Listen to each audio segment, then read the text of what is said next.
Hello बच्चों, स्वागत है आपका एक बार फिर से हमारी गणित के क्लास में। मेरा नाम है आनंद यादव और हम पढ़ रहे हैं क्लास 10th का मैथ, जिसमें हमारा अध्याय चल रहा है दो बहुपद पोलिनोमियल। ठीक है बच्चों, अभी तक हमने इसका 2 लेक्चर कंप्लीट कर लिया है।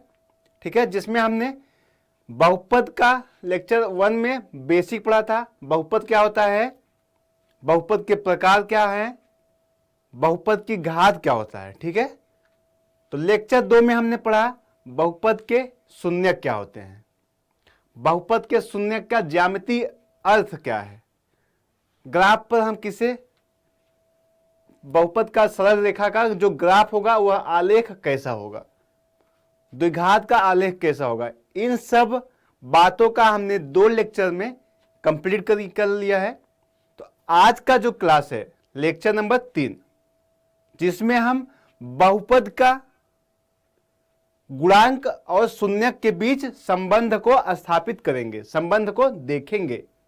ठीक है बच्चों, तो हाँ, तो आपसे कहना चाहूंगा कि अगर आप चैनल पर नए हैं तो चैनल को सब्सक्राइब करें और पूरा वीडियो देखें, फिर आप डिसाइड करिएगा वीडियो कैसा लगा। अगर अच्छा लगा तो लाइक करिएगा, नहीं लगा तो भी लाइक करिएगा या डिसलाइक करिएगा। ठीक है, चलिए हम बढ़ते हैं अपने लेक्चर नंबर 3 की तरफ, जिसमें हम करने वाले हैं गुणांकों और शून्यकों के बीच संबंध स्थापित करने वाले हैं। चलिए आगे बढ़ते हैं। देखिए आज का जो लेक्चर है लेक्चर नंबर 3 है। ठीक है, लेक्चर नंबर 3 तीसरा लेक्चर है आज, जिसमें हम पढ़ेंगे क्या, शून्यक और गुणांक। ठीक है, अभी तक हमने क्या कंप्लीट किया, बहुपद कंप्लीट कर लिया है, फिर बहुपद के प्रकार क्या होते हैं वो भी देख लिया, बहुपद का शून्यक क्या होता है उसके बारे में चर्चा हो गया, फिर बात किया हमने बहुपद के शून्यक का ज्यामितीय अर्थ, यानी कि ज्यामिति मतलब ग्राफ पर उसका आलेख क्या होगा। इन सब के बारे में हमने 2 लेक्चर में कंप्लीट कर लिया है। आज का लेक्चर क्या है, बहुपद के शून्यक और गुणांकों में संबंध।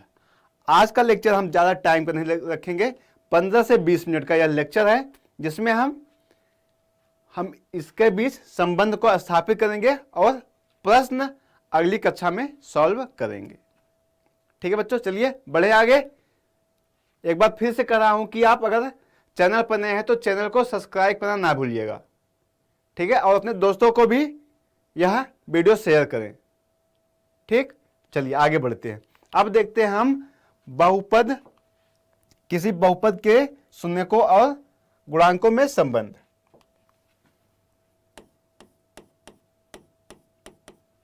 बहुपद के शून्यकों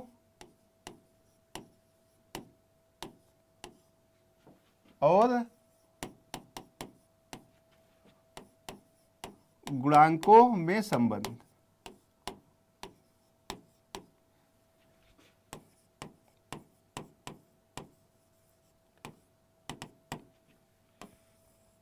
अब भैया ये गुणांक क्या होता है, बहुपद के गुणांक क्या हैं, तो आइए देखते हैं बहुपद का पहले गुणांक क्या होता है। शून्यक तो आपको पता हो गया, शून्यक क्या होता है कि बहुपद का वह मान जिस पर बहुपद, मान लीजिए x का वह मान जिस पर बहुपद क्या आ जाए, शून्य आ जाए, उसे हम कहते हैं बहुपद का शून्यक। तो बाबू गुणांक क्या होगा, बहुपद के गुणांक क्या हैं, पहले इसके बारे में बात करें। बहुपद के गुणांक क्या होता है। ठीक है, बहुपद का गुणांक,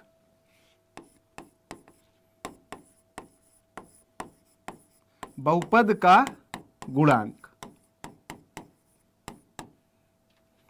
बहुपद का गुणांक क्या है। ठीक है, मान लीजिए एक बहुपद है px, एक बहुपद क्या है px, इसके जो बहुपद दिए हैं क्या, 6x के power 3 plus 5x square plus 6x plus 2।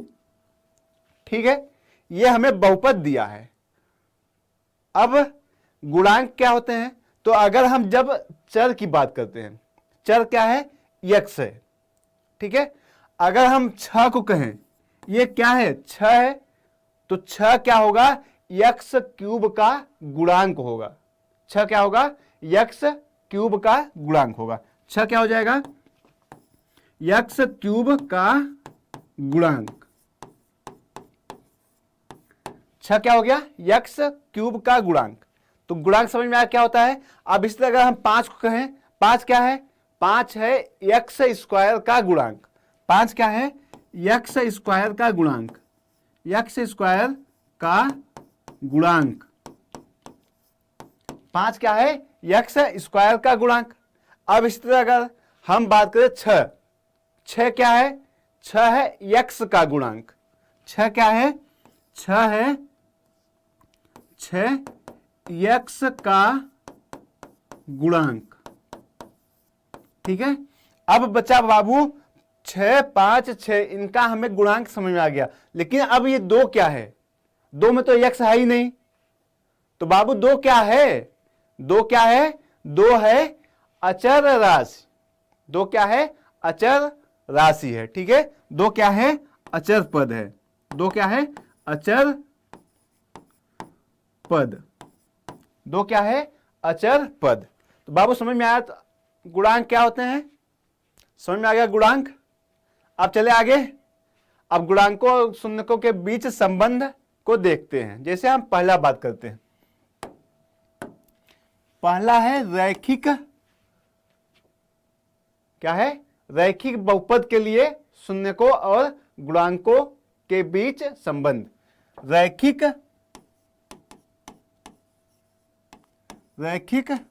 बहुपद के लिए, बहुपद के लिए शून्यकों और गुणांकों में संबंध। रैखिक बहुपद के लिए शून्यकों और गुणांकों में संबंध।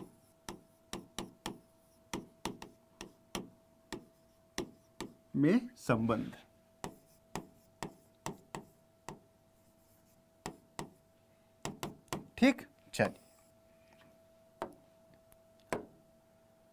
अब हम बात करते हैं इसकी। अब रैखिक बहुपद का व्यापक रूप क्या होता है, जल्दी से कमेंट करें, व्यापक रूप क्या है रैखिक बहुपद का। तो रैखिक बहुपद का व्यापक रूप है ए एक्स प्लस बी।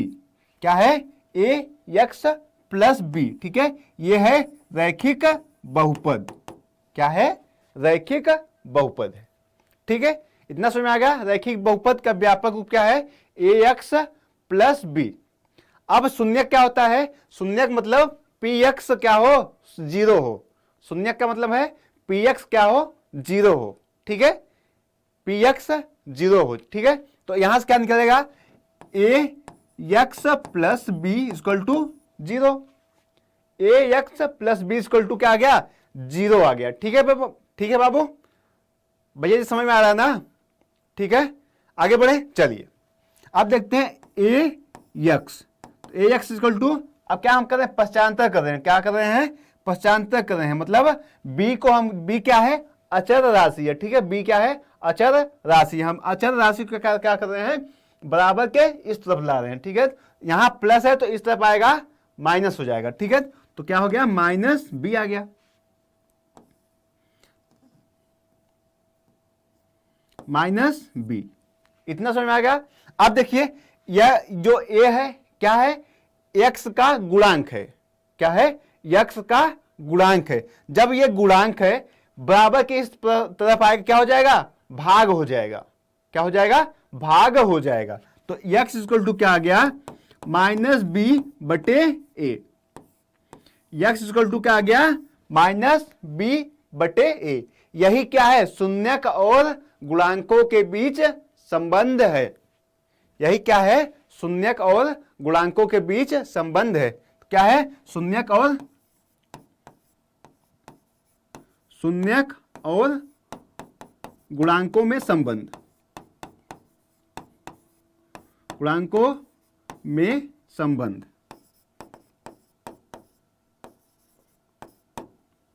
ठीक है, यह क्या है, शून्यक और गुणांकों में संबंध क्या आ गया, रैखिक का, रैखिक बहुपद के लिए क्या आ गया संबंध, X equal to minus B by A. ठीक है, इतना समझ में आ गया। अब एक प्रश्न लेते हैं, ठीक है, एक क्वेश्चन लेते हैं। क्वेश्चन है पी एक्स इक्वल टू दिया है एक्स प्लस 2, या पी एक्स इक्वल टू क्या दिया है 5x प्लस 7, क्या दिया है 5x इक्वल टू 7। अब हमें क्या है, यह कैसा है, यह रैखिक बहुपद है, ठीक है, कैसा है, रैखिक बहुपद। x के पावर कितना है 1 है, तो यह कैसा है बहुपद है, यह तो रैखिक बहुपद है। अब हमें इनके बीच जो शून्यक है उसे निकालना है, ठीक है, शून्यक और गुणांकों में संबंध निकालना है, ठीक। चलिए देखिए, अब हम क्या करेंगे, यहां फार्मूला हमने देखा कि x इक्वल टू क्या होता है, x equal to minus B by A, ठीक है, x equal to minus B by A. इसको क्या लिखते हैं, माइनस अचर पद बटे x का गुणांक। यहां भी लिख लेते हैं, यहां क्या हो जाएगा, x इक्वल टू माइनस अचर पद बटे x का गुणांक,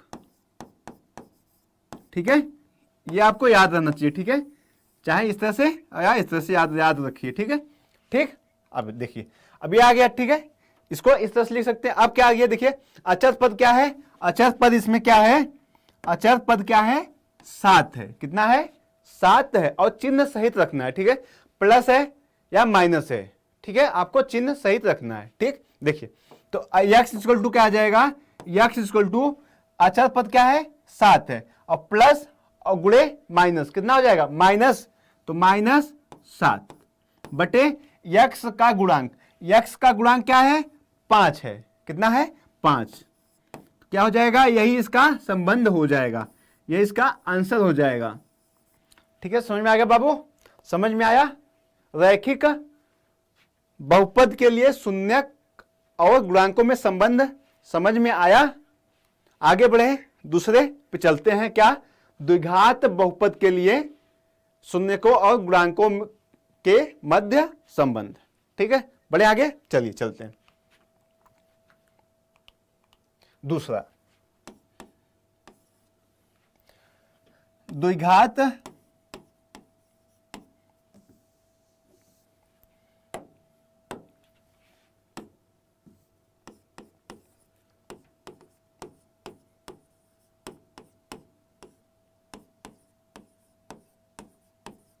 बहुपद के लिए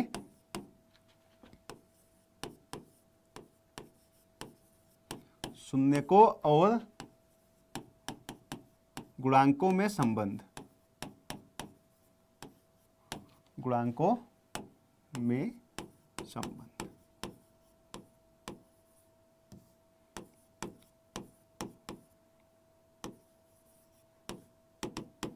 ठीक।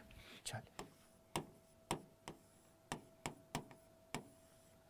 ठीक है, ये हो गया हमारा हेडिंग, ठीक। अब चलते हैं, देखिए द्विघात बहुपद का व्यापक रूप क्या है, तो आप बोलेंगे sir A X square plus B X plus C, ये क्या है, द्विघात बहुपद का व्यापक रूप है। क्या है, द्विघात बहुपद का व्यापक रूप क्या है, P X equal to A X square plus B X plus C, ये क्या है, व्यापक रूप है, ठीक है। हम इसको एक एग्जाम्पल से सॉल्व करेंगे, क्या करेंगे, एक एग्जाम्पल लेंगे, उससे आपको इस बहुपद का मान निकालेंगे, फिर हम क्या देखेंगे। देखिए चलिए चलते हैं, एग्जाम्पल है, मान लीजिए पी एक्स दिया है, पी एक्स दिया है, ठीक है, क्या दिया है,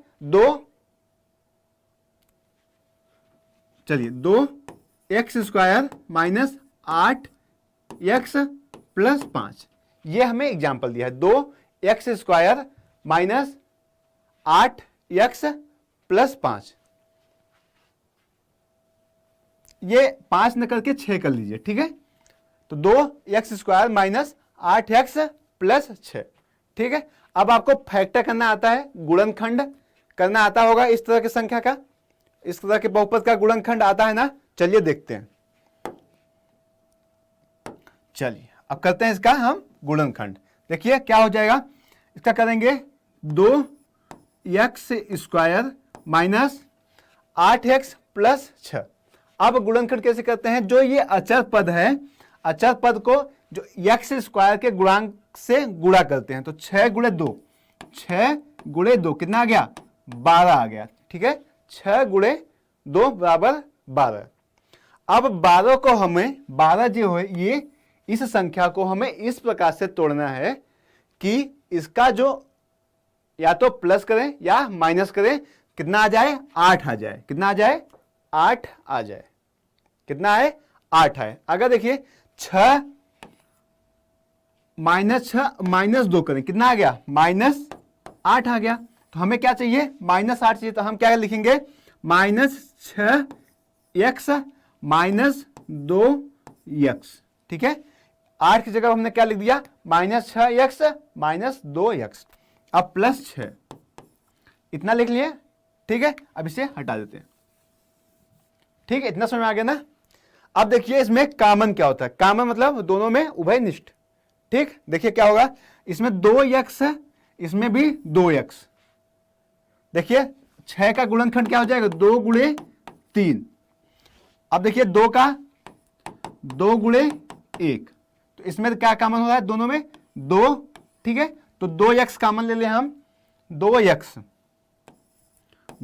कॉमन ले। अब क्या बचा, जब 2x निकाल लिए, यहां x क्या है, 2 है, तो 1x निकाल लिए तो 1x बचा। ठीक है, माइनस, अब देखिए इसमें हमने यहां से 2 निकाल लिया, कितना बचा, 3 बचा। तो क्या हो जाएगा, 3। ठीक है, 3 हो गया। इतना समझ में आ गया, क्या हो गया, 3 हो गया। ठीक, चलिए अब क्या करते हैं, इसको -2 कॉमन लेते हैं। तो -2 कॉमन लिए, कितना हो जाएगा, x बच गया। यहां माइनस में माइनस का गुणा करेंगे, कितना हो जाएगा, प्लस हो जाता है, तो x बच गया। अब 2 × 6, माइनस और प्लस माइनस, तो 3। कितना आ गया, ये हो गया। तो क्या आ गया, एक कोष्टक में 2x माइनस 2, दूसरे कोष्टक में x माइनस 3 आ गया। ठीक है, x माइनस 3। इतना समझ में आया, सभी को इतना समझ में आया कि नहीं आया, बताइए जल्दी से, जल्दी से बताइए। ठीक है, आ गया ना, तो आगे बढ़े। अब देखिए हम इसमें करेंगे बहुपद px, इतने के लिए शून्य करेंगे। देखिए अब हम क्या करते हैं, px को शून्य कर देते हैं, मतलब 0 करते हैं। px को जब 0 करेंगे तो ये इसके बराबर ही है ना, तो px के जगह क्या आ जाएगा, 0 बराबर क्या आ जाएगा, 2x माइनस 2, 2x माइनस 2 और x माइनस 3 आ गया। ठीक है, अब हम एक बार 2x माइनस 2 लेंगे, बराबर 0 करेंगे। ठीक है, क्या आ जाएगा यहाँ, x माइनस 1 इक्वल टू 0, 2 से 2 काट दिए। ठीक है, फिर x का मान क्या आ गया, 1 आ गया। x का मान क्या आ गया, 1 आ गया। ठीक है, पहला लिया, अब दूसरा लेते हैं, x minus 3, x minus 3 equal to 0, तो x का मान क्या आ गया, 3 आ गया। 2 इसके शून्य का आगे, जो ये बहुपद दिया था 2x² माइनस 8x प्लस 6, इसके कितने शून्य का आगे, 2 आ गए। पहला क्या है, पहला है 1, दूसरा है 3। अब देखिए अगर हम इसको हम मान ले अल्फा, क्या मान ले रहे हैं, अल्फा, इसको हम मान लेते हैं अल्फा है, और इससे मान लेते हैं बीटा, इसे क्या मान लेते हैं, बीटा। क्या करें हम, हमने किया इसका, पहले तो हमने किया इसका फैक्टर, गुणनखंड किया। गुणनखंड करने पर x का 2 मान आ गया, 2 मान, एक x इक्वल टू 1 और दूसरा x इक्वल टू 3 आ गया। ठीक है, तो यहां से क्या निकल के आया कि जो बहुपद दिया था उसके 2 शून्य आ गए। द्विघात बहुपद के कितने शून्य हो सकते हैं, अधिकतम 2 शून्य हो सकते हैं, तो इसके 2 शून्य आ गए। ठीक है, अब हमने क्या किया, जो x इक्वल टू 1 था उसको हमने अल्फा मान लिया, क्या मान लिया, अल्फा मान लिया, और x इक्वल टू 3 क्या था, उसको हमने मान लिया बीटा। अब उसको मान लिया बीटा। ठीक है, अब यहां से चलते हैं, देखते हैं शून्य को, मतलब शून्यकों के योग देखते हैं, शून्यकों का योग, शून्यकों का योग। ठीक है, यहां से लिखेंगे शून्यकों का योग। पहला पॉइंट इसमें देखते हैं, शून्यकों का योग, शून्यकों का योग। शून्यकों का योग हम लिख सकते हैं अल्फा प्लस बीटा लिख सकते हैं ना, एक शून्य के है दूसरा ये, तो अल्फा प्लस बीटा, तो क्या हो जाएगा अल्फा 1 प्लस बीटा कितना है 3, बराबर कितना आ गया 4, बराबर कितना आ गया 4 आ गया। ठीक है, अगर हम इस समीकरण की बात करें, इस बहुपद का बात करें, ठीक है, इस बहुपद का बात करें, तो अगर हम 4 ज्ञात करना, हमें 4 निकालना हो तो हम कैसे निकाल सकते हैं। अगर हम देखिए इसमें 8 जो है 8 के बटे 2 कर दें, कितना आ रहा है 4 आ रहा है। ठीक है, अगर 4 आ रहा है, ठीक है, क्योंकि ये माइनस था, हमने माइनस लगा दीजिए, माइनस 8/2 तो -4 आ रहा है। ठीक है, और हमें क्या आ रहा है, अगर यहां से बात करें अल्फा प्लस बीटा 4 आ रहा है, तो 4 कैसे आएगा, अगर हम इससे करें कोष्टक में और माइनस बाहर लगा दें, कितना आ जाएगा माइनस माइनस प्लस, तो ये हो जाएगा +4 आ गया। ठीक है, अब यही चीज हम आपको बताएं तो क्या निकल के आएगा, alpha plus beta, alpha plus beta बराबर क्या हो जाएगा -b/a,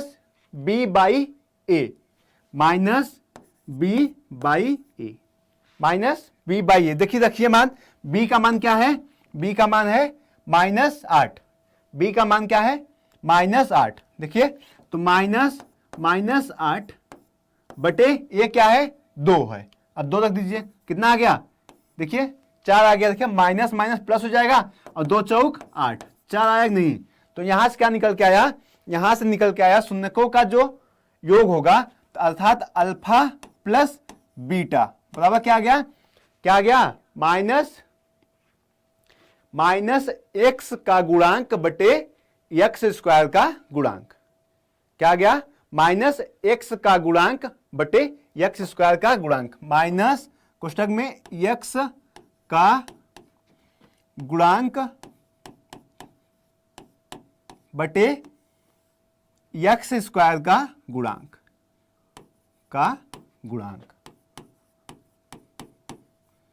ठीक है, इतना समझ में आ गया ना। ठीक है, इसको हम लिख सकते हैं -b/a। ठीक है, ये हमारा फार्मूला आ गया,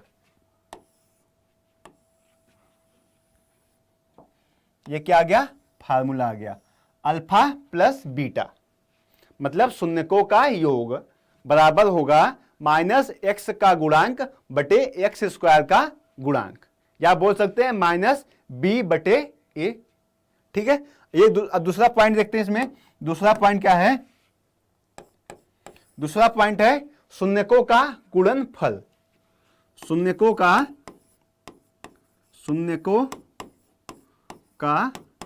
गुणनफल, शून्यकों का गुणनफल। अब बाबू शून्यकों का गुणनफल, एक हमने माना था अल्फा और एक माना था बीटा, तो अल्फा एक था, बीटा कितना था 3, तो 1 × 3 बराबर 3, 1 × 3 बराबर 3। अब ये 3 हम अगर लाना चाहे उस तरह से तो कैसे आए, देखिए यहाँ ये जो बहुपद दिया है, इसमें अगर हम करें 6 जो है 6 को ले लेते हैं, ठीक है, और बटे एक्स स्क्वायर के गुणांक से भाग देते हैं, एक्स स्क्वायर गुणांक से भाग देते हैं, कितना आ जाता है 3। तो हमें क्या यहां से क्या निकल के आया कि अगर जो अचर पद है, अचर पद जो है उसमें हम एक्स स्क्वायर के गुणांक से भाग देंगे तो क्या आ जाएगा, उनके शून्यकों के बीच गुणनफल आ जाएगा, क्या आ जाएगा, शून्यकों के बीच गुणनफल। ठीक है, तो यहां से क्या निकल के आया, देखिए अल्फा बीटा बराबर क्या आ जाएगा, देखिए 6/2 करेंगे तो 6/2 बराबर 3 आ गया। ठीक है, तो यहां से क्या लिख सकते हैं, हम लिख सकते हैं कि जो ये 6 क्या है, अचर पद बटे एक्स स्क्वायर का गुणांक, क्या है, अचर पद बटे एक्स स्क्वायर का गुणांक। इतना समझ में आया, तो क्या निकल के आया यहां से, अल्फा बीटा बराबर अचर पद बटे एक्स स्क्वायर का गुणांक बराबर लिख सकते हैं सी बटे ए। बराबर क्या लिख सकते हैं? सी बटे ए। ये हमारा फार्मूला आ गया, ये हमारा फार्मूला आ गया। इतना समझ में आया सभी को? कमेंट करिए जल्दी से, इतना समझ में आ गया? ठीक है बाबू, इतना समझ में आ गया? तो वीडियो हम ज्यादा बड़ा नहीं रख रहे हैं, हम सोचते हैं 15 से 20 मिनट में एक टॉपिक होना चाहिए। तो यह ज़्यादा हो जा रहा है 25-26 मिनट में, 30 मिनट में हो रहा है। तो बाबू आज की क्लास में हम इतना ही रखेंगे। हमने क्या पढ़ा आज की क्लास में? केवल 2 बातें हमने देखा। पहला, रैखिक बहुपद के लिए शून्यकों और गुणांकों में संबंध। दूसरा, द्विघात बहुपद के लिए शून्यकों और गुणांकों में संबंध। 2 बातें, 2 टॉपिक हमने देखा। अब हम अगली क्लास में देखेंगे, पहले तो प्रश्न को सॉल्व करेंगे, 1 या 2 प्रश्न को सॉल्व करेंगे, फिर हम बात करेंगे क्या? त्रिघात बहुपद के लिए शून्यकों और गुणांकों में संबंध क्या होता है। ठीक है, इतना समझ में आ गया सभी को? इतना समझ में आया? जो पढ़ा अभी तक हमने पढ़ा वो समझ में आया सभी को? बाबू बताइए जल्दी से। अगर समझ में आया, अगर वीडियो अच्छी लगी तो बाबू यहां जो लिखा है लाइक करिएगा, शेयर करिएगा, और चैनल पर नए हैं तो चैनल को सब्सक्राइब करिएगा। आपसे यही उम्मीद करता हूं। ठीक है, आप सपोर्ट करिए और सब्सक्राइब करिए। ठीक है, अब हम मिलेंगे नेक्स्ट लेक्चर में, लेक्चर नंबर 4 में, जिसमें हम प्रश्नों को सॉल्व करेंगे और आगे टॉपिक के बारे में बात करेंगे। तो बच्चों आज यहीं तक, अपना ध्यान रखिएगा, पढ़ाई करते रहिए। मिलते हैं नेक्स्ट लेक्चर में।